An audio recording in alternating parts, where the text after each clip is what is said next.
시작할 예정이니까요. 모두 자리에 착석해 주시길 바라고요. 온라인 참가자들께서는 준비된 화면 앞에서 자리를 지켜주시기 바랍니다. Our last session will be start soon.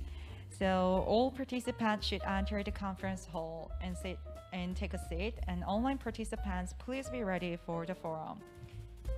자, 이번 행사는 한국어와 영어 그리고 프랑스어 동시 통역이 제공됩니다. 동시 통역이 필요하신 분들께서는 자리에 있는 통역 수신기를 사용해 주시고요. 한국어는 채널 1번, 영어는 2번, 프랑스어는 3번 채널에 맞춰주시면 됩니다. 자, 온라인 참가자분들께서는 원하시는 언어를 선택하셔서 통역 틀어주시면 감사하겠습니다. Simultaneous interpretation for Korean, English, and French will be provided. Please use the receiver if you need simultaneous interpretation. Channel 1 for Korean, Channel 2 for English, and Channel 3 for French. Online participants could choose preferred language in platform. 자, 그리고 오프라인 참가자분들께서는 원활한 행사의 진행을 위해서 휴대폰을 진동 모드로 전환하시거나 전원을 꺼주시기 바랍니다. For the smooth progress of the conference, we will appreciate offline participants could switch your cell phone to vibration mode or turn off the power for the event.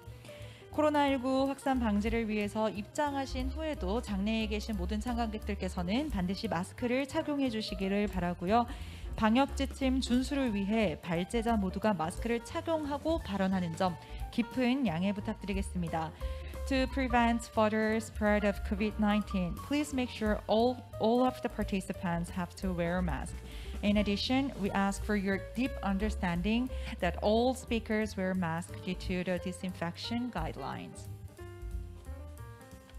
자, 이제 곧 행사를 시작하겠습니다. 장내에 계신 분들은 착석해 주시기 바랍니다.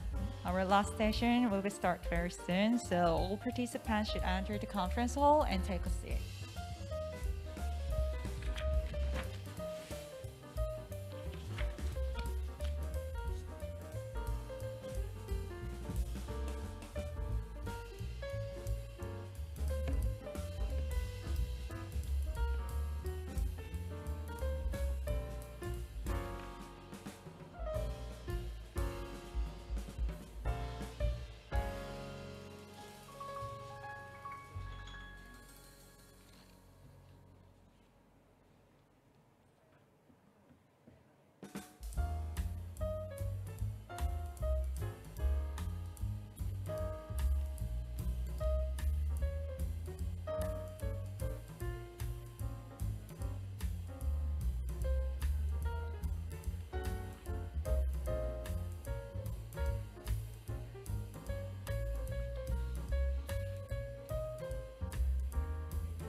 Ladies and gentlemen and distinguished guests, welcome to the 5th International Conference on Learning Cities. Mesdames et messieurs, bonjour, bienvenue à cette première conférence internationale. Today's session.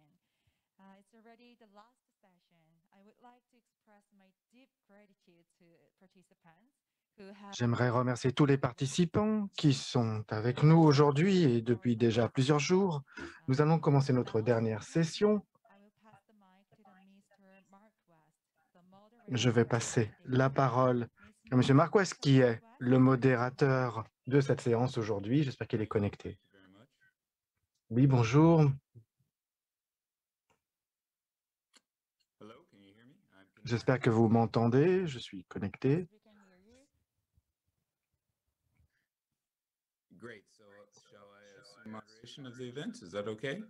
Donc, je vais commencer à modérer l'événement. Est-ce le bon moment? Oui, c'est à vous. Allez-y. Merci beaucoup. Bonjour à tous et à toutes. Je vous rejoins depuis le siège de l'UNESCO à Paris, en France. Et c'est un grand plaisir de vous accueillir à cette session de la 5e conférence internationale sur les villes apprenantes. Nous allons nous pencher sur l'apprentissage assisté par la technologie pour des populations en bonne santé. Nous allons accueillir différents intervenants et je les laisserai se présenter eux-mêmes. Mais auparavant, j'aimerais vous en dire davantage sur notre sujet et sur nos objectifs pour cette session. Donc, comme vous le savez, la pandémie de COVID-19 a bouleversé les villes du monde entier. Et donc, avant tout, bien sûr, elle a bouleversé la santé, mais aussi l'éducation. Donc, pendant notre séance d'aujourd'hui, nous allons nous pencher sur certaines solutions qui peuvent être déployées pour minimiser ces perturbations de l'éducation par la pandémie. Et aussi, nous allons regarder ce qui a bien fonctionné, mais aussi ce qui n'a pas fonctionné et quels enseignements nous pouvons tirer de ces expériences.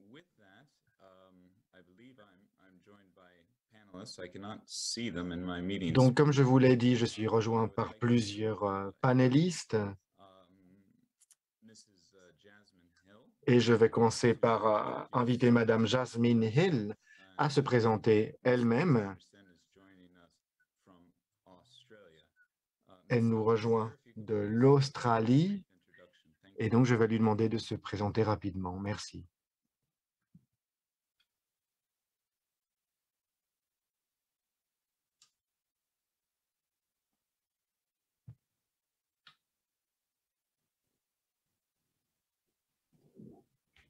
Miss Hill, are you with us today? Madame Hill, êtes-vous présente? You're muted, Miss Hill. Je crois que votre micro est éteint. Hi, sorry, I'm here. Bonjour, excusez-moi. Miss Hill, I was just hoping you could provide a brief introduction. Donc, je voulais vous demander de vous présenter rapidement. Nous allons faire un tour de présentation rapide des différents panélistes. Introduce myself. Give me one sec. Sorry, where's my No okay. problem. Just a little bit about who you are. Donc, juste quelques mots sur qui vous êtes et ce que vous faites. Merci. Bonjour à toutes et à tous. Je suis conseillère pour la ville de Windham et je travaille sur l'apprentissage. Et moi, j'ai étudié l'ingénierie électrique au Royaume-Uni. Et j'ai travaillé pendant aussi 15 ans à faire des recherches à Shanghai, en Malaisie, en Australie.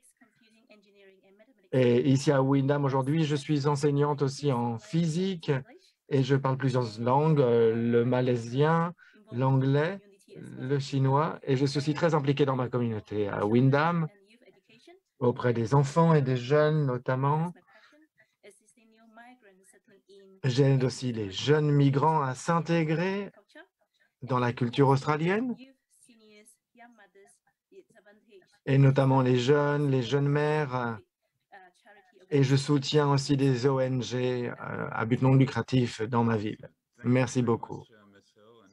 Merci, Madame Hill, et merci d'être présente avec nous aujourd'hui depuis l'Australie.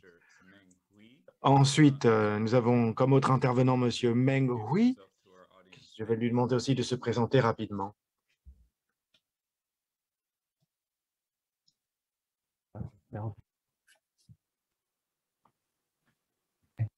Distinguished ladies and gentlemen, I'm very glad to join. Mesdames et today. messieurs, je suis heureux de rejoindre cette réunion. C'est un honneur d'être ici et de participer au programme de l'UNESCO. Je m'appelle Meng Hui. Je suis directeur du bureau de l'éducation de Wuhan, même si moi je suis né dans la province de Shenzhou. Et je suis heureux de participer avec ce débat aujourd'hui et de faire part des expériences de la ville de Wuhan. Et donc, je reprends la parole tout à l'heure. Merci. Merci beaucoup, Monsieur Hui. is Miss Katya Donner. If you could Ensuite, nous avons Madame Cartier-Donna. Donc, je vais vous demander de vous présenter, Madame Donna. Merci.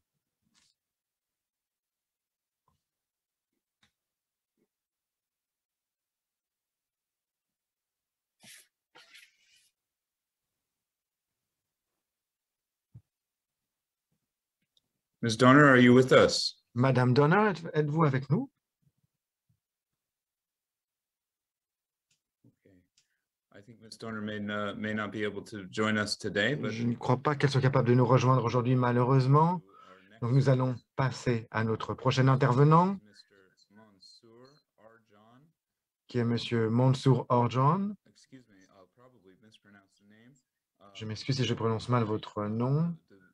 From Qatar. Vous Sir, if you could êtes please, du please Qatar. introduce yourself. Thank Donc, you. si vous pouviez vous présenter rapidement aussi également. Merci. Mr. Mansour, are you with us? Monsieur Mansour.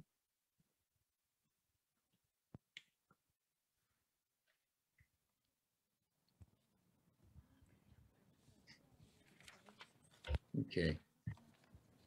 Sorry, Mr. Mansour may not be with us. And then finally, the last Donc, je ne suis pas sûr que M. Mansour soit avec nous, donc je vais passer à notre dernier intervenant, M. Luis González Arenal, qui nous rejoint du Mexique.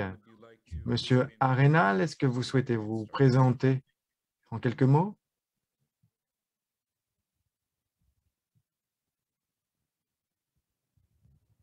Oh, I don't know if you can see me. I am. Je ne sais pas si vous me voyez. I am in Korea right now. I'm going to turn Je around. suis You en can see me now. Corée Okay. pour l'instant.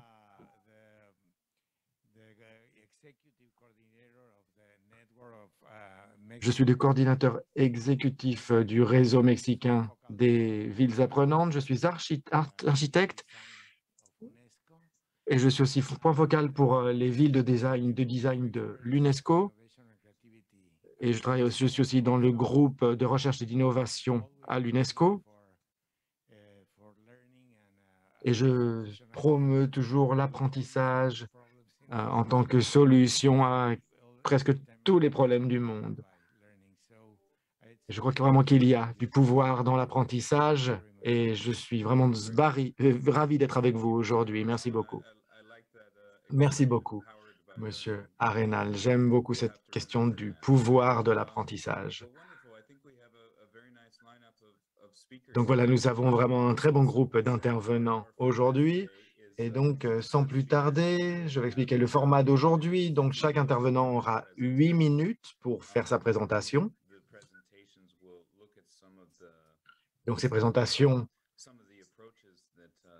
se pencheront sur les approches qui ont été déployées par les villes suite à la pandémie et au bouleversement de l'éducation. Ensuite, nous aurons quelques minutes d'échange suite à ces présentations. Donc maintenant, je vais repasser la parole à Madame Jasmine Hill.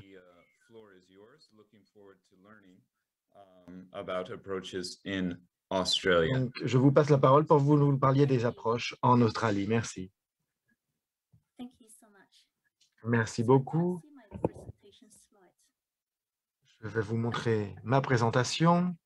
No one sec. Try to switch to my presentation. Donnez-moi juste quelques secondes. Excuse me, Mark, you forget someone. Marc, excusez-moi, mais vous avez oublié quelqu'un. Ah oui, merci. Et je m'excuse vraiment. Et je m'excuse aussi à vous, Madame Hill, de vous interrompre, mais il y a aussi Monsieur Pascal Chatagnon qui est avec nous aujourd'hui. Il nous rejoint de France. Monsieur Chatagnon, si vous souhaitez vous présenter maintenant, merci. Bonjour, heureux d'être avec vous depuis Évry-Courcouronnes. Donc, je suis Pascal Chatagnon, je suis maire adjoint de la ville d'Évry-Courcouronnes, en charge de la ville apprenante, de la participation citoyenne et de la vie associative. Je suis aussi un élu départemental, puisqu'en France, on a ce qu'on appelle des départements, où je suis également en charge de la démocratie participative. Et je suis depuis toujours un militant de ce qu'on appelle l'éducation populaire et de la formation tout au long de la vie pour tous et toutes, et un militant d'un mouvement ici important qui sont les réseaux d'échange réciproque de savoir. Voilà.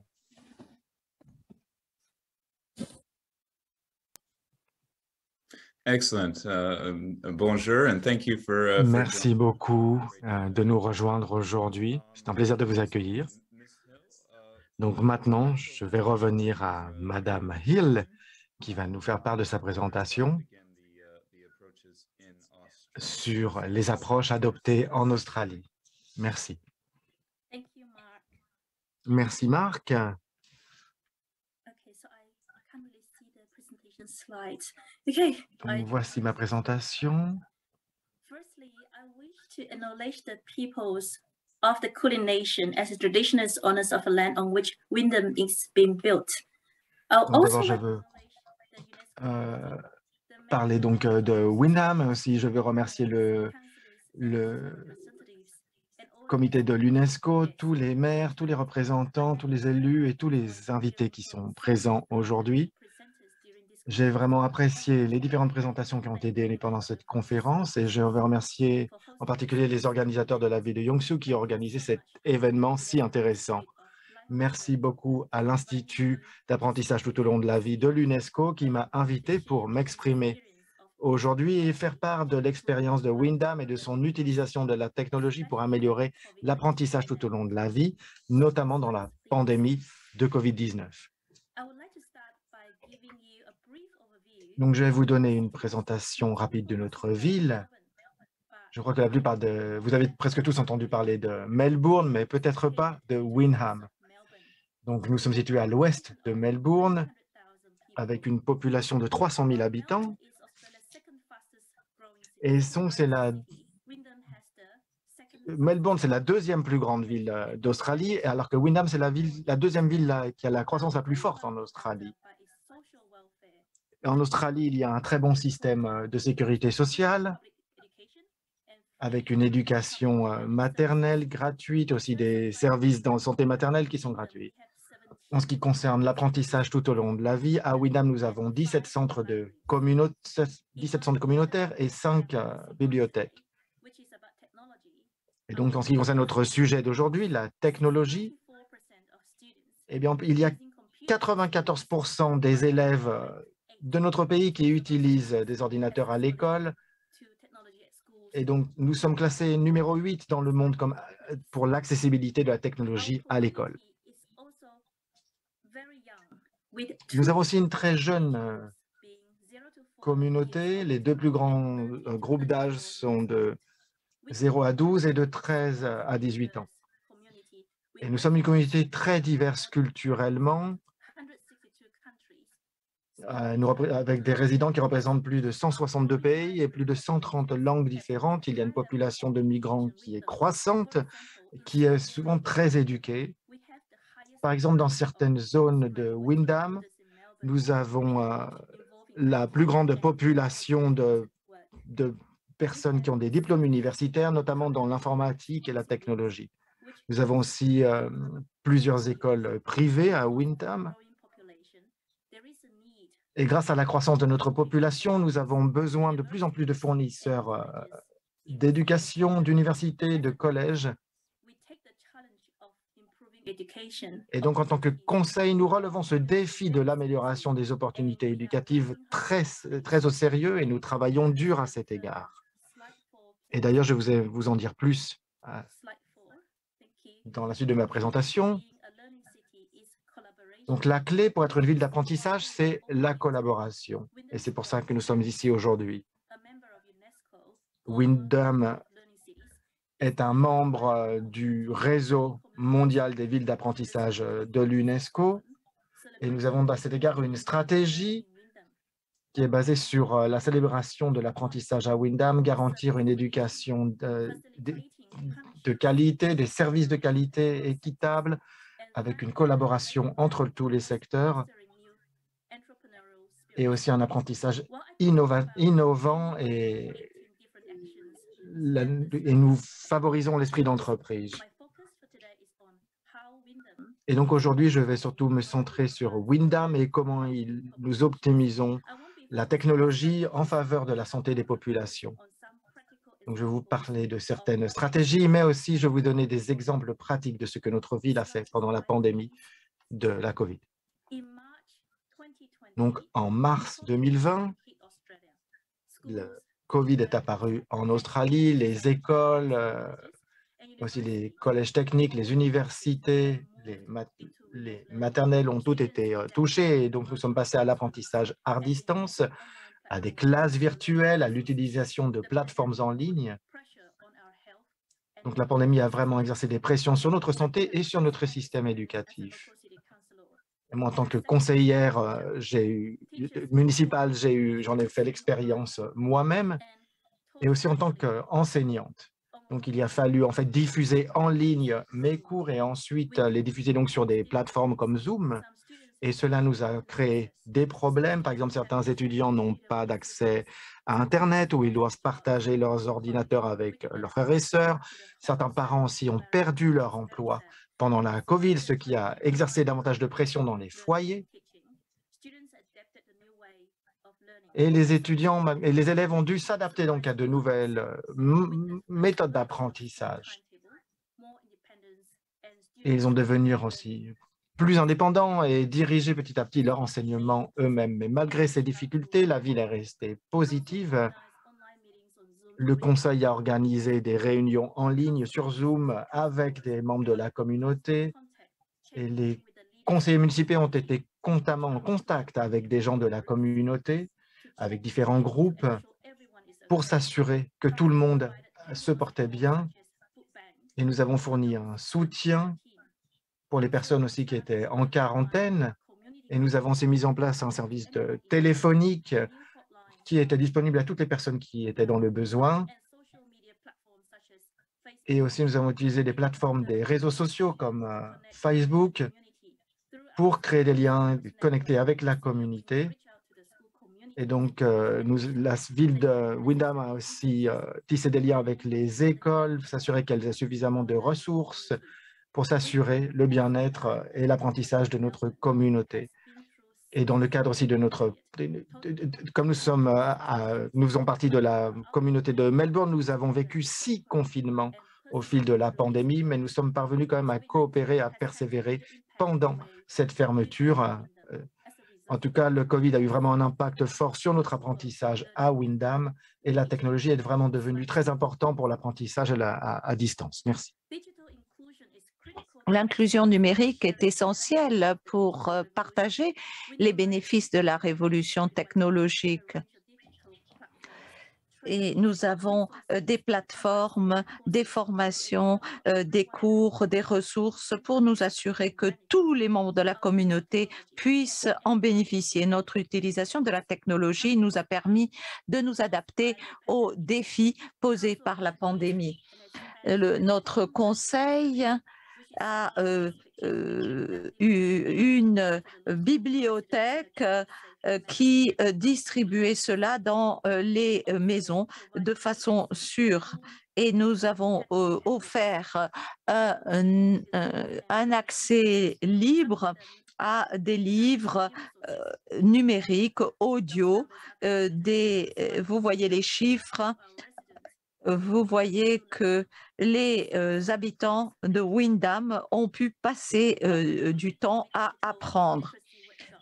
Les cours de formation aux techniques numériques avant la COVID a permis à beaucoup de gens de se connecter avec un service d'abord d'assistance par téléphone pour aider les gens à se connecter en ligne avec des vidéos, en aidant, en offrant des ressources sur la chaîne YouTube qui s'adresse à tous les publics. Nous continuons donc à assurer la résilience, l'accès et l'équité. il est important de fournir une éducation au STEM et cela a été fait à travers l'enseignement primaire et secondaire avec des ateliers en ligne. Et toutes ces ressources ont été très populaires pendant la COVID, ce qui montre bien que notre communauté a souhaité continuer à apprendre même pendant cette période difficile.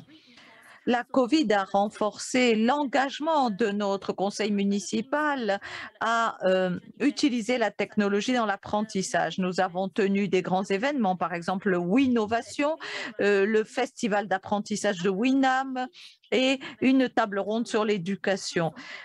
Pendant la COVID, beaucoup d'événements se sont tenus en ligne et ainsi nous avons pu tenir le festival apprentissage et revenu et le festival apprentissage mondial. Une conférence telle que celle d'aujourd'hui nous donne à tous la possibilité de réfléchir sur la façon dont l'apprentissage a évolué pendant la pandémie. Est-ce que nous voulons revenir à l'ancienne façon d'apprendre après la pandémie? En conclusion, la COVID a montré l'utilité des technologies et nous devons entrer dans cette nouvelle ère en ayant des modèles hybrides d'apprentissage pour renforcer l'apprentissage en ligne. Nous aimerions poursuivre notre engagement pour l'apprentissage tout au long de la vie en adoptant de nouvelles stratégies d'apprentissage. Par exemple, cette année, notre conseil municipal a adopté une nouvelle stratégie intitulée la stratégie de résilience de Windham, qui concerne en particulier l'apprentissage pendant la pandémie. L'un des avantages de la plateforme numérique, c'est que nous sommes tous voisins. Nous sommes heureux de faire partie de ce réseau des villes apprenantes de l'UNESCO et nous souhaitons renforcer les collaborations entre les villes à travers le monde entier grâce à cette plateforme. Merci. Merci. Madame Hill, nous avons beaucoup apprécié votre intervention et d'apprendre tout ce que vous avez pu faire après ces 260 jours, pendant plutôt ces 260 jours de confinement. En tout cas, c'était très intéressant d'apprendre tout ce que vous avez fait à travers vos expériences. On me dit que un autre intervenant, Madame Katia Schaeffer, nous a rejoint. Est-ce que, Katia, vous pouvez brièvement vous présenter pour que nous sachions qui est parmi nous? Et ensuite, nous entendrons Monsieur Hui. Katia, juste en 2 mots, pouvez-vous vous présenter? Oui, merci Mike, j'espère que vous m'entendez. Je me connecte depuis Berlin, depuis mon bureau. Je travaille avec vous à Habitat, le programme des Nations Unies basé à Nairobi en réalité, et je représente en fait les Nations Unies et l'accélération des technologies pour les villes dans le cadre des Nations Unies. Et je suis à la tête du programme des villes intelligentes basées sur l'humain de Habitat, donc des Nations Unies, et aussi la nouvelle génération de villes. 2 programmes importants. Peut-être pourrais-je conclure après avoir entendu tous les intervenants. Et merci beaucoup de m'avoir donné la possibilité de me présenter. Merci beaucoup d'être là, Madame Schaeffer. Nous allons maintenant entendre Monsieur Hui, qui, lui, va nous parler des interventions et des approches qui ont été déployées en Chine. Monsieur Hui, c'est à vous.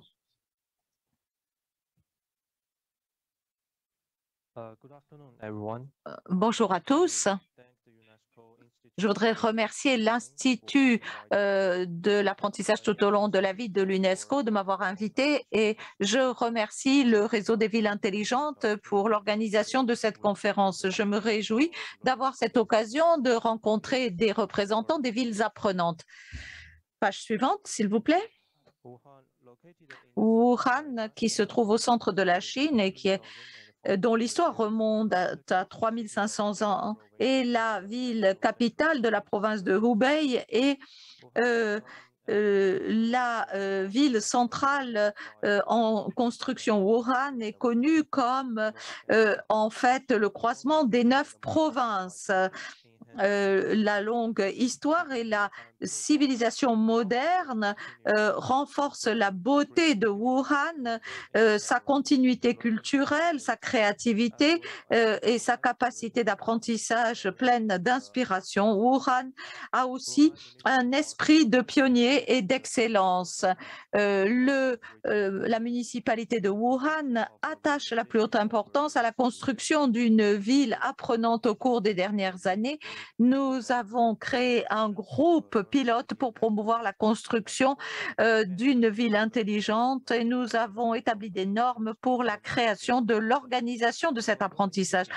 Pour promouvoir la construction d'une ville apprenante, avec la participation des entreprises, des organisations de la société civile, les écoles, les communautés et la municipalité. Nous avons créé une cité des musées, une cité des arts, une cité du design et une cité des universités. L'idée, c'est d'améliorer en permanence la qualité de vie dans les villes à travers des orientations spirituelles et en ayant une population cultivée. Alors, nous allons d'abord parler des bibliothèques. Ces bibliothèques ont été créées dans les quartiers les plus peuplés, près des plages, au feu rouge, dans les parcs, les hôpitaux, les centres commerciaux, il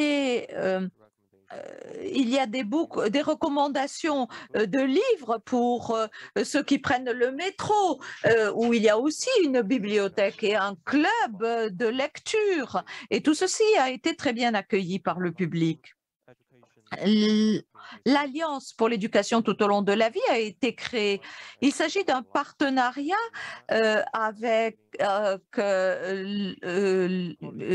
plutôt le partenariat lecture et éducation de Wuhan. Il y a aussi l'arbre de Hanyang. Il y a l'éducation dans le collège communautaire, l'agriculture et l'écotourisme.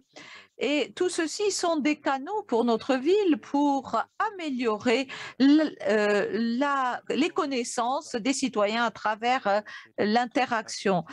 La cité du design a intégré le design créatif dans la culture pour mieux sensibiliser la population et lui fournir de nouvelles capacités. Il y a eu une ouverture de bibliothèques, cafés et de mini-bibliothèques. Et il y a eu le club lecture joyeuse de Dandelion dans les communautés et dans 108 musées. Et les musées de sciences et technologies, le musée de patrimoine industriel sont devenus alors des lieux d'apprentissage pluriels.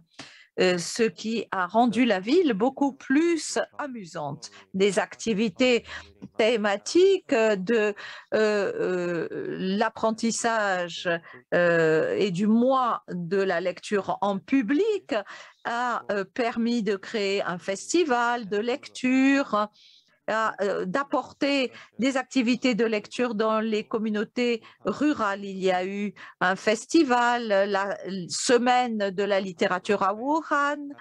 Il y a eu une foire aux livres qui ont été organisées pour attirer la participation active du public. Des experts universitaires, des écrivains connus et des praticiens du patrimoine culturel immatériel ont été invités pour que les citoyens de notre ville puissent être exposés à ces différents domaines de la culture. La lecture en ligne avec la lecture dans le cloud ont été offerts à travers des paquets électroniques gratuits qui ont été distribués à la population et qui ont permis donc à la fois l'apprentissage et l'interaction. Et en même temps, pour permettre aux personnes ayant des difficultés spéciales à s'intégrer. Un plan d'expérience agréable de lecture a été mis en place pour les personnes ayant des pour les personnes aveugles ou malvoyantes. Et il y a eu donc tout ce partenariat pour la lecture qui ont été sélectionnés pour le grand projet national d'apprentissage tout au long de la vie. Nous faisons partie des 10 villes les plus actives en Chine en la matière. Et en particulier pour notre aide aux personnes porteuses de handicap. Page suivante. Pendant la pandémie, en 2020, nous avons modélisé 13 communautés et collèges d'éducation dans des quartiers, des banlieues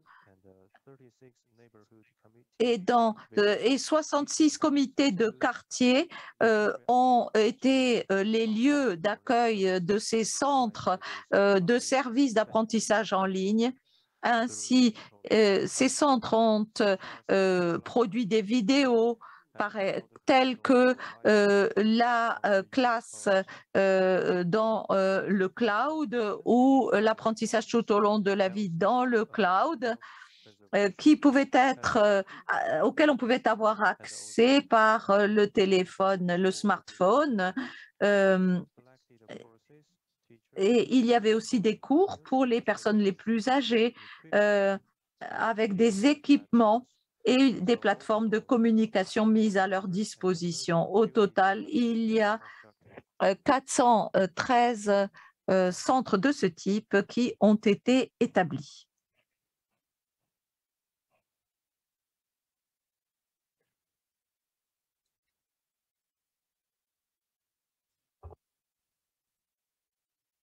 Information on courses of pandemic prevention and control.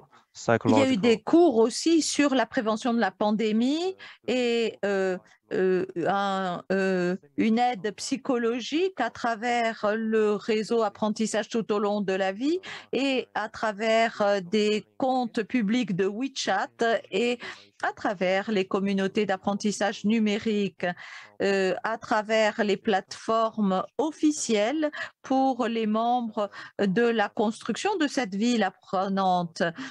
Tout ceci s'est passé dans le cadre des classes dans le cloud, formation dans le cloud et présentation de cas, études de cas dans le cloud. Tout ceci a été fait en ligne. Nous avons amélioré la plateforme, optimisé les réseaux et partagé partager l'apprentissage à domicile hors ligne pour les résidents à travers la coopération avec plusieurs départements. Chers collègues, vous serez les bienvenus à Wuhan. Nous sommes membres du réseau des villes apprenantes et nous serons heureux de continuer à travailler avec les villes partenaires pour promouvoir ensemble la construction et le développement de villes apprenantes. Travaillons ensemble pour créer un avenir meilleur pour toutes nos villes. Je vous remercie.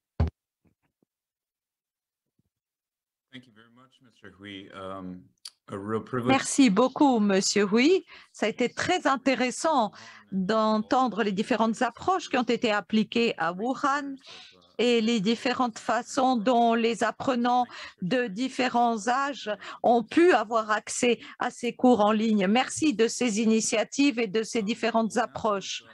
Nous allons maintenant entendre l'orateur suivant, Il s'agit de Monsieur Pascal Chantignon. Vous avez la parole. Nous Bonjour, serons heureux d'entendre vos approches. merci. Bonjour à toutes et tous. Donc, juste pour vous resituer, alors je ne vais pas vous faire un exposé sur la France, voilà, mais sur la ville d'Évry-Courcouronnes. Donc, vous resituez un petit peu cette ville qui se trouve à 30 km au sud de Paris. C'est une ville de 70 000 habitants qui a 15 000 étudiants, 35 000 apprenants si on part des enfants de 3 ans jusqu'aux études bac plus 8. Et puis, comme on aime bien dire ici, c'est aussi 70 000 apprenants, puisque dans le cas de la ville apprenante, tous nos habitants, effectivement, sont tous porteurs de savoir et se mettent en lien pour apprendre ensemble. Donc, une ville jeune, très jeune, et une ville aussi avec beaucoup de personnes modestes économiquement, une grande diversité culturelle, et donc des approches de l'apprentissage aussi très différentes suivant les cultures. Donc, alors, je n'ai pas préparé de PowerPoint, mais j'ai essayé de suivre voilà, les questions aussi que vous nous aviez envoyées. Donc, face à cette pandémie, effectivement, on a tous été pris un petit peu de court, mais on a su aussi mobiliser nos territoires et mobiliser les acteurs du territoire pour y faire face, et notamment sur toutes les questions de l'apprentissage et l'apprentissage de nos jeunes et des plus jeunes, de ceux qui vont à l'école. Cette pandémie a mis en évidence effectivement l'importance des technologies et de l'enseignement à distance sur différents contextes. Alors, il faut dire que ces technologies, on les avait déjà plus ou moins présentes dans nos écoles, dans nos lycées et dans nos collèges, puisqu'on a eu des grandes campagnes d'équipement et d'installation dans nos écoles de tableaux numériques, d'ordinateurs, de tablettes, pour que les enfants commencent déjà ces apprentissages le plus tôt possible. Mais on a vu que la difficulté, elle était aussi dans les familles et que beaucoup de ces outils n'étaient pas utilisés pour ces raisons-là, mais plus pour chercher de l'information, pour jouer, pour faire des achats en ligne, mais pas forcément pour apprendre. Donc, dès l'annonce du premier confinement, la ville a distribué à plus de 100 familles dans la ville, des familles qu'on avait repérées en grande précarité numérique, donc des ordinateurs portables. Donc ça veut dire qu'on a aussi cherché autour de nous, on a mobilisé au sein de la collectivité des tablettes, des ordinateurs qui ne servaient pas, voilà, ou qu'on a mis à disposition pour que tout le monde puisse accéder, en tous les cas, tous les enfants puissent accéder à ces outils et puissent continuer à apprendre et travailler avec leurs enseignants qui, eux, ont commencé à effectivement élaborer des cours en ligne et donc avaient besoin de ce matériel. Cette action, elle a vraiment été possible grâce à une forte dynamique de réseau au sein du territoire. Une dynamique qui existait depuis de nombreuses années, mais qui avait besoin aussi d'être mise en mouvement. Et tout à l'heure, c'est Yasmine, je pense, qui parlait de l'importance de la collaboration. La collaboration et la coopération des acteurs du territoire a été importante, en tous les cas, sur ces actions-là. Il y a une véritable mobilisation de tous les acteurs, et notamment, on parle beaucoup de l'institution, voilà, de la collectivité, de la ville, mais c'est aussi la capacité du monde de la société civile, comme on dit, et du monde associatif, notamment, qui est très présent ici en France, qui s'est beaucoup mobilisé, et des partenariats se sont créés entre les écoles, entre la collectivité, entre les jeunes aussi à l'université, qui avaient des soucis en termes d'équipement informatique. Donc, je dirais, c'est une mobilisation voilà, pour l'apprentissage et pour nos jeunes. Donc, il y a eu cette mobilisation. On a créé un guide d'utilisation à destination des familles. Donc, c'est aussi une forme d'apprentissage parce que la mise en place de ces outils nous a obligés à réfléchir aussi à comment on peut les utiliser et comment on diffuse aussi le savoir nécessaire à son utilisation. Donc, c'est la création d'outils et la mise en place d'une hotline qui a été créée pour faire face à tous les appels qui nous arrivaient en mairie, notamment sur ces questions-là. C'est la mobilisation aussi de nos équipements type, on en parlait, un intervenant en parlait tout à l'heure, des médiathèques, des bibliothèques. Et ça a été comment on continue aussi à vivre et à faire vivre la culture, à faire vivre l'apprentissage. Donc effectivement, c'est le développement de spectacles en ligne, la diffusion de conférences Et là, on a vu que toutes ces expériences-là, en tous les cas, ces projets-là, n'étaient pas forcément portés par l'institution, mais portés aussi par le monde associatif, par le monde du spectacle. Et nous, on a été quelque part des accompagnateurs à la mise en place de ces projets-là. C'est pour ça que je tiens beaucoup à ce terme de collaboration, de coopération, parce que ça nous a vraiment obligés à coopérer et à collaborer ensemble. Alors, dans vos questionnements suivants, est-ce que comment ces villes peuvent garantir aujourd'hui un accès égal et juste aux technologies? Depuis plusieurs années, les collectivités ici en France ont travaillé à la démocratisation de cet accès. Alors, ça a commencé notamment pour nous ici, dans notre région, il y a une quinzaine d'années, par l'animation et la mise en place sur le territoire d'espaces publics numériques qui permettaient aux habitants d'accéder à ces technologies, en tous les cas, s'ils ne les avaient pas chez eux, pour pouvoir les apprendre, pour pouvoir les utiliser, et après, pour pouvoir les ramener à la maison, si je peux dire, ou en tous les cas, s'équiper eux-mêmes. La ville, aujourd'hui, ici, à Évry-Courcouronnes, est dans une démarche volontariste d'accès au numérique, en se positionnant en coordinateur des différents projets portés par le tissu institutionnel et associatif. Quand je vous disais tout à l'heure, ce gros travail d'accompagnement, il est effectivement nécessaire. Et cette coordination, elle se traduit en renforçant l'offre par des plans de recrutement, de formation de conseillers numériques, puisque dans nos quartiers populaires, je dirais, voilà, les gens ne vont pas aller toujours spontanément vers ce type d'apprentissage ou ce type d'outils. Donc, il faut aussi que des conseillers puissent les accompagner, puissent être présents dans ces lieux-là et dans les lieux où habitent les personnes. Et ça, le confinement nous l'a encore démontré. C'est la multiplication des points d'accès au numérique. Donc, dans ce qu'on appelle ici, on a des structures dans les quartiers, voilà, des maisons de quartier, des centres associatifs. Comment eux peuvent être équipés aujourd'hui ou comment on les aide à s'équiper en tous les cas pour que les habitants puissent avoir accès à ces ressources.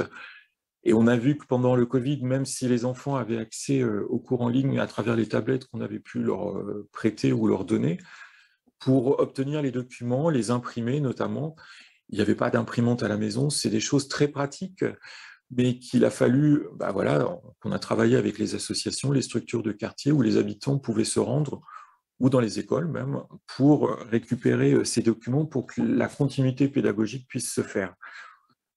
Donc, et puis, c'est soutenir financièrement, voilà, c'est aussi notre rôle, les associations, les médiathèques qui proposent ce type d'atelier, ce type de formation aux usages numériques. Donc, c'est améliorer, bien sûr, le repérage des besoins, améliorer l'accès à l'offre et améliorer l'accompagnement des partenaires, notamment la formation des enseignants, des encadrants, des personnels en lien direct avec les publics les plus précaires et notamment aussi avec les enfants.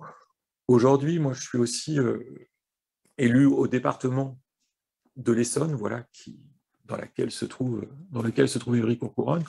On distribue actuellement à tous les élèves de 6e, c'est-à-dire les élèves de 12 ans, voilà, des ordinateurs portables. Donc, c'est dans les 100 collèges du département, pour qu'ils puissent avoir cet outil et commencer à l'utiliser et l'avoir à la maison. Puisque ce qu'on a vu aussi pendant le confinement, c'est qu'à la maison, dans beaucoup de familles, on a ça, voilà, on a un smartphone, mais on n'a pas forcément un ordinateur et on a beaucoup d'enfants qui, pendant le confinement, ont dû faire les devoirs sur cet outil-là qui n'était pas forcément fait pour ça. Donc, c'est effectivement la fourniture à tous ces enfants d'ordinateurs pour pouvoir travailler à la maison. Et puis, c'est un hub numérique qui a été créé pour mettre en réseau les acteurs du numérique de la ville, pour se connaître, pour croiser leurs expériences, pour développer aussi des temps de formation à destination des habitants pour avoir accès à cette technologie. Alors, est-ce que l'utilisation accrue de ces technologies a amélioré l'apprentissage ou l'améliore dans différents contextes? On a déjà vu effectivement que depuis l'arrivée de ces nouvelles technologies, enfin qui sont plus nouvelles, hein, il y a longtemps que de ces technologies numériques, en tous les cas, on sait qu'elles sont utiles aux apprentissages et on voit bien tout ce qu'on peut développer. Et effectivement, le fait qu'on soit aujourd'hui là, tous ensemble, dans cette conférence mondiale, avec des personnes aussi éloignées et pour nous permettre d'échanger, c'est effectivement quelque chose d'important et un plus. Mais ces technologies, effectivement, elles apportent si elles sont maîtrisées et adaptées aux situations d'apprentissage. Donc, c'est comment, effectivement, on développe des outils, on les construit avec ceux qui vont enseigner, mais avec ceux aussi qui vont apprendre. Et le confinement a mis en évidence que beaucoup d'utilisateurs du numérique ne l'utilisaient que, ce que je vous disais un petit peu tout à l'heure, ne l'utilisaient pas pour ces questions d'apprentissage. Ça peut être pour du jeu, ça peut être les réseaux sociaux numériques, ça peut être pour acheter, mais ignorer la capacité ou les capacités à s'instruire, à apprendre avec cet outil-là. Donc, je pense que pour beaucoup de familles, en tous les cas, je le vois dans les écoles de la ville, ça a été une prise de conscience aussi que cet outil, il pouvait servir à leurs enfants, mais aussi à eux, pour pouvoir s'instruire, pour pouvoir apprendre ou pour acquérir des connaissances. Et cette utilisation a accru aussi nous oblige, voilà, à diffuser en tous les cas les savoirs nécessaires à son utilisation. Et ce n'est pas toujours des apprentissages ou un apprentissage qui circule dans nos cursus d'apprentissage, on va dire, au niveau du primaire ou du secondaire. Et puis, elle a permis, grâce à la mobilisation de chacun, comme je le disais, d'assurer cette continuité pédagogique, pas pour tout le monde, puisqu'on a perdu quand même, si je peux dire, pas mal d'enfants, voilà, qui n'ont pas pu suivre jusqu'au bout du confinement, mais en tous les cas, ça nous a permis d'en raccrocher beaucoup, et ça, c'était très important. Et oui, ça a aussi permis, à l'intérieur de la collectivité, un collègue disait tout à l'heure, effectivement, qu'il y avait eu beaucoup d'utilisation de Zoom. Nous, ça nous a permis en interne dans la collectivité d'approcher ces outils-là, en tous les cas, et de nous en servir, et de les apprendre. Moi, je m'occupe aussi, je vous disais, de participation citoyenne ou démocratie participative. On a pu organiser beaucoup de rencontres pendant le confinement avec des habitants de la ville pour travailler sur différents sujets qu'on travaille habituellement avec eux en présentiel dans des grandes salles ou des assemblées. Et on l'a fait avec Zoom ou d'autres outils, avec des gens qui savaient l'utiliser, voilà, Et ce qu'on a vu, c'est beaucoup plus de participation, même que quand on fait les choses des fois en présence, avec des gens qui pouvaient se connecter effectivement de chez eux le soir, sans avoir à faire garder les enfants, parce que les enfants pouvaient rester à la maison. Donc c'est vraiment aussi des nouvelles pratiques pour nous, et qu'on va continuer et qu'on va poursuivre en développant des pratiques hybrides de présence et de distanciel. En quoi ce système d'apprentissage nous rend plus résistants au choc futur? Je dirais que ce confinement, c'est ce que je vous ai dit, nous a obligés à coopérer. Et ça, c'est quelque chose d'important.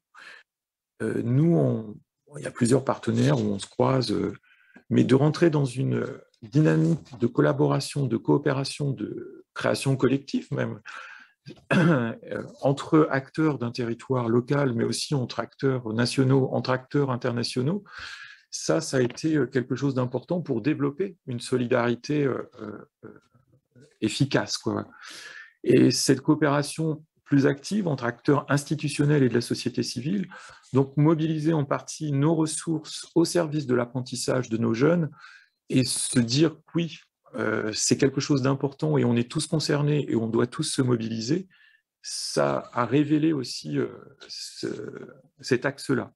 C'est donc avant tout cette culture de la coopération qui doit perdurer et on est aussi plus résistant par la capacité d'adaptation qu'on a développée, notre capacité de résilience qu'on a pu observer, de capitalisation aussi des bonnes pratiques, et les bonnes pratiques aussi qu'on échange aujourd'hui ou dans nos webinaires aussi de vie apprenante, ça a été aussi quelque chose d'important pour nous. Et puis l'engagement des familles dans l'utilisation plus fréquente des outils numériques à l'usage de l'éducation de leurs enfants, ça a été aussi, grâce aux outils qu'on a pu mettre en place pendant le confinement, quelque chose qui perdure, qui continue et qu'on doit alimenter. De fait, l'enseignement à distance est plus connu aujourd'hui, je trouve, et peut-être plus accessible. Et en tous les cas, ça nous a obligés à le rendre plus accessible aussi et en développant un peu oui, de pratique d'apprentissage autour de ça. Et beaucoup de familles, aujourd'hui, doivent continuer à être accompagnées. Et donc, quand je vous disais que tout à l'heure, dans une de nos priorités aujourd'hui, c'est vraiment d'enclencher, de poursuivre cette dynamique autour du numérique, c'est quelque chose d'important. Et est-ce que les villes peuvent faire face aux défis de technologie émergents, par exemple, vous parliez de Mr. Chatagnon, if désinformation. I could just ask you to Monsieur Chatagnon, pardon, nous allons vous Oui. demander de conclure car nous n'aurons pas Excusez-moi. sinon de temps pour les Ok. autres intervenants. Bien Merci sûr. beaucoup. Et donc, oui, je conclurai en disant que voilà, tout ça a fait émerger aussi plein de nouveaux savoirs, plein de nouvelles compétences qu'il faut aujourd'hui diffuser, accompagner et poursuivre en développant cet apprentissage. Merci beaucoup et désolé d'avoir débordé un petit peu. Okay, Mr. Mark West, because Thank you of so the much, time Mr. Chet. constraint- Merci beaucoup pour cette présentation si intéressante et après qui nous a parlé de vos approches.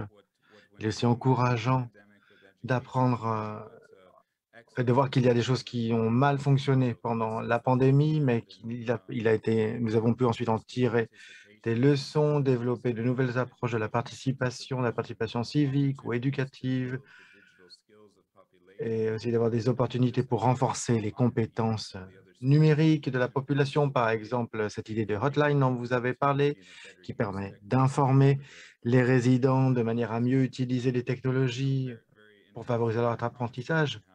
C'est vraiment des idées ici qui sont très prometteuses. Et d'ailleurs, certains des enseignements de cette pandémie seront ensuite utilisés à l'avenir quand nous passons à cette période post-pandémie. Merci beaucoup, en tout cas, Monsieur Chatagnon, pour votre intervention. Yes.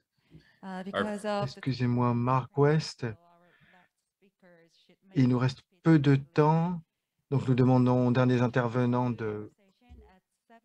d'aller rapidement, car nous devons finir notre réunion dans 10 minutes à 12h15. Donc, Monsieur Arenal, je vais vous passer la parole pour que vous fassiez votre intervention. Et je vais vous demander de vous tenir à 6 minutes, si possible, pour que nous ayons aussi le temps de conclure notre session. Merci beaucoup d'être avec nous, en tout cas, Monsieur Arenal. Et je vous passe la parole. Écoutez, je vais être très bref. Donc, moi aussi, j'ai une autre réunion par la suite.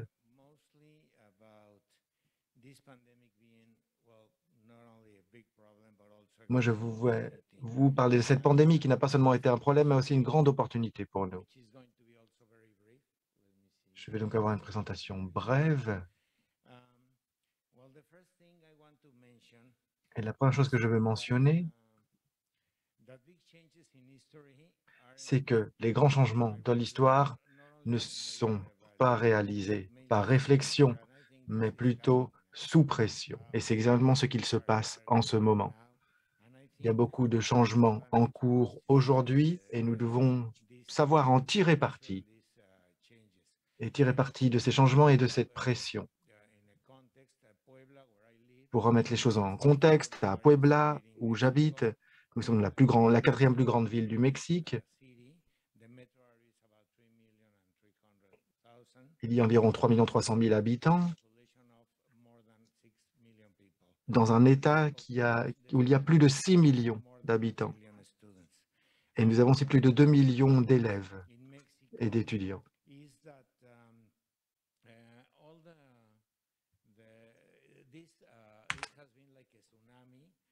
Et donc au Mexique, vraiment, il y a eu tout un coup un tsunami d'informations numériques. Et donc pour le Mexique, cela vraiment signifie une grande accélération des progrès technologiques et des communications. Donc nous avons progressé de 10 ans en 18 mois seulement. L'utilisation de téléphones portables a augmenté de 30% cette période. Et ils sont utilisés principalement pour les études, mais aussi pour accéder à des informations et pour le divertissement.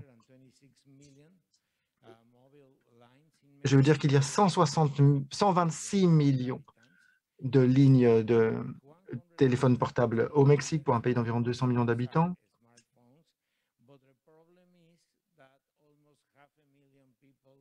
Mais le problème, c'est que près d'un million, un demi-million de personnes ont dû par contre abandonner leur forfait Internet pour des raisons économiques.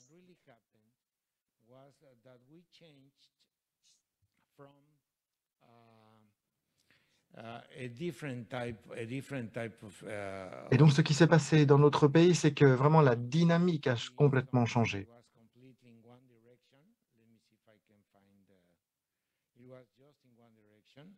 Donc, avant, nous allions seulement dans une direction. Et aujourd'hui, l'éducation est devenue un effort collaboratif et basé aussi sur les familles et le travail d'équipe. Donc, comme je l'ai dit, l'adoption des technologies a vraiment progressé énormément de 10 ans en 18 mois seulement, mais nous avions quand même une grande fracture numérique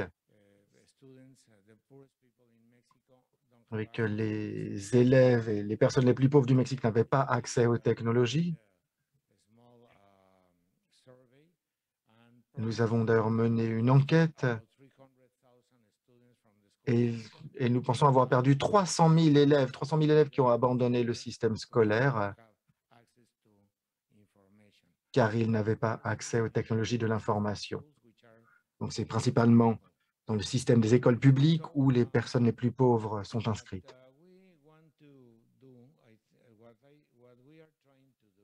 Donc, ce que nous essayons de faire,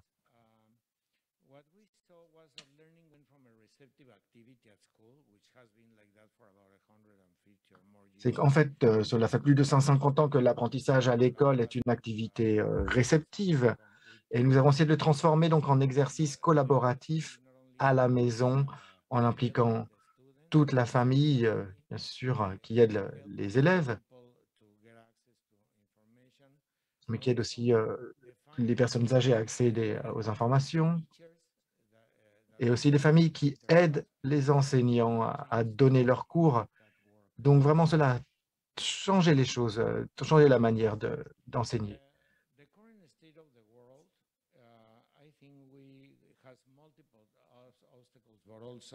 Donc, aujourd'hui, dans le monde, il y a de nombreux obstacles, mais il y a aussi des opportunités pour transformer et révolutionner le système éducatif qui est le même depuis environ 150 ans.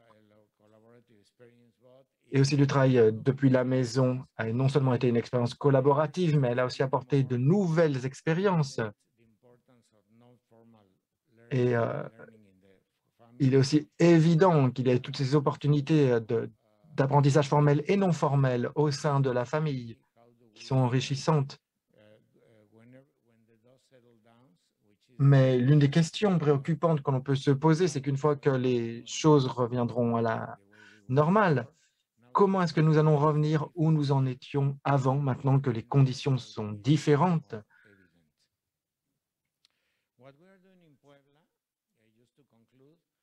Donc, pour conclure, à Puebla, nous avons différentes plateformes. Et donc, ce sont des plateformes pour toute la famille.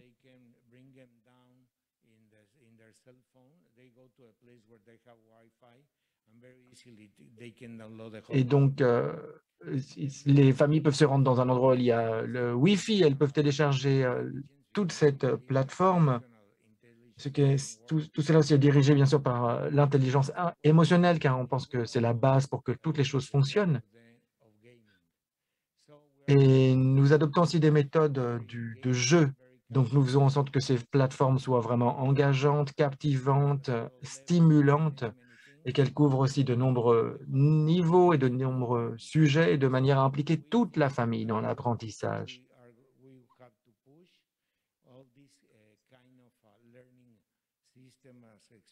Donc, nous pensons que nous devons vraiment faire progresser toutes ces expériences d'apprentissage en ligne de manière à vraiment impliquer les familles entières et tirer parti de cette révolution numérique qui est venue très vite sur nous, qui nous a submergés. Merci beaucoup.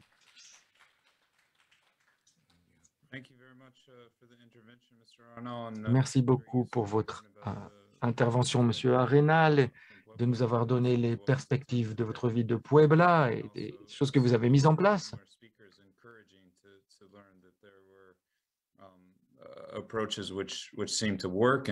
Il est encourageant de voir qu'il y a des approches qui fonctionnent et qui font évoluer notre trajectoire vers l'avenir. Et enfin, pour finir donc avec notre panel, nous avons Katia Schaeffer qui va nous... Je vais lui demander de faire d'une sorte de synthèse et de nous donner des messages clés. Merci et je vais rester brève. Pour résumer et faire une synthèse de la discussion, je préfère ne pas vous passer toutes les diapositives car nos collègues d'Australie, de Chine, de France et du Mexique nous ont bien montré l'agenda du droit de l'homme au numérique. Nous l'avons vu pendant la pandémie de Covid-19. La connectivité d'Internet n'est plus aujourd'hui un luxe, mais c'est plutôt la pierre angulaire pour la construction de communautés résilientes. Et je voudrais résumer du point de vue des villes aussi, le fait que les villes ont beaucoup de mal à canaliser ce processus de transformation technologique dans le cadre d'une transformation durable. Et donc, j'aimerais vous renvoyer là à une déclaration de M. Ban Ki-moon au moment où on lançait le débat sur les ODD. En fait, le développement durable sera gagné ou perdu dans les villes parce que il y aura 50% de la population mondiale qui vivra dans des villes très prochainement. Et il faudra donc organiser les villes de façon durable. Et c'est une approche systémique qu'il nous faut avoir. Pour nous, à UN Habitat, nous travaillons non seulement avec les autorités locales pour comprendre le problème du fossé numérique, mais aussi pour aider les villes à s'exprimer au niveau national et avec le secteur privé et les entités de la société civile pour résoudre ce problème du fossé numérique. Alors, quelles sont les causes profondes de ce fossé numérique? Beaucoup de représentants ici qui se sont exprimés viennent du Nord, de pays du Nord. Mais dans les pays du Sud, il y a beaucoup de populations qui n'ont aucune connectivité et qui ne figurent pas sur la carte. Et donc, il faut que nous comprenions ce que ça signifie la connectivité Internet, y compris dans les zones rurales, quelles sont les ressources possibles et aussi dans les zones ayant une topographie spécifique. Est-ce que les gens ont vraiment accès à l'infrastructure de l'Internet dans ces endroits-là? On a parlé de conditions socio-économiques à plusieurs reprises.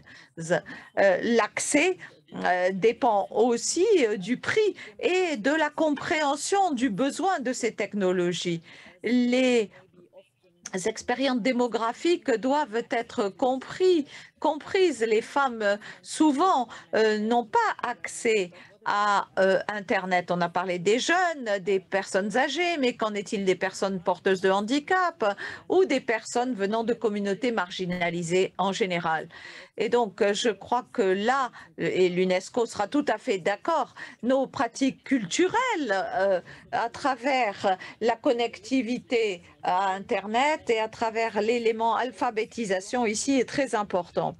Et j'insisterai sur l'élément éducation pour permettre cette transformation numérique pour construire ces communautés résilientes. Et alors que nous tirons les leçons de la pandémie de Covid-19, il est important d'apprendre à combler ce fossé numérique en ayant en tête plutôt la question des droits humains au numérique. Il y a aussi toute la question des données. Je ne vais pas entrer dans les détails, mais pour nous, c'est important d'autonomiser les autorités locales et régionales pour qu'elles comprennent ce qu'est ce fossé numérique. Et il faut trouver un une stratégie pour lier l'aménagement du territoire urbain avec la stratégie d'accessibilité à Internet. Et puis, il faut voir quelles sont les capacités dont on a besoin au niveau local pour faire avancer les choses. Et je vois que Pascal a l'air d'accord. C'est un défi pas seulement pour le Sud, pour les pays du Sud, mais nous avons vu que même dans des régions métropolitaines, il est difficile de faire le choix des meilleures technologies pour la ville. Le secteur privé, c'est comme un tsunami et les villes doivent faire des choix.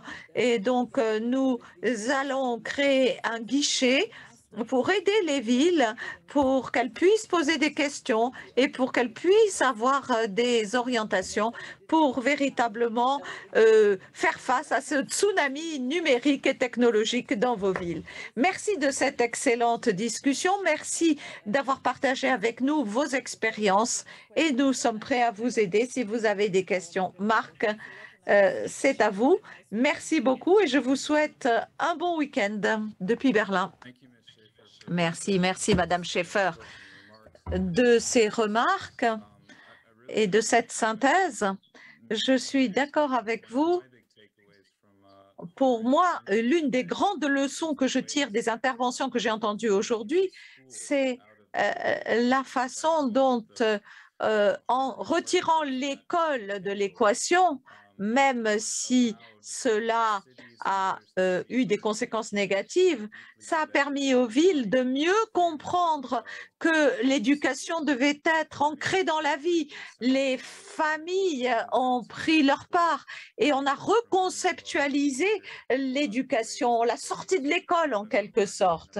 Et chacun ici a dit qu'il a vu l'apprentissage d'une façon plus large, pas simplement quelque chose qu'on fait à l'école, entre quatre murs d'une classe, mais que cela se fait dans tous les domaines de la vie. Et c'était encourageant d'entendre tout cela. Je remercie tous nos orateurs, Monsieur Châtillon, Monsieur Arenal, Madame Schaeffer, et vous qui vous êtes exprimés depuis l'Australie et la Chine. Je remercie notre hôte de Yeonsu qui a organisé cette conférence très importante. Et là encore, au nom de l'UNESCO, de l'Institut de l'apprentissage tout au long de la vie et du réseau des villes apprenantes, merci beaucoup. Et je crois que maintenant, les participants vont passer à la clôture, la séance de clôture. Donc, merci beaucoup. Je vous souhaite tous une bonne journée. Eh bien, merci beaucoup aux modérateurs. Merci à tous les intervenants de cette excellente session. Toutes les sessions sont maintenant terminées. J'espère que vous avez pu tous en bénéficier.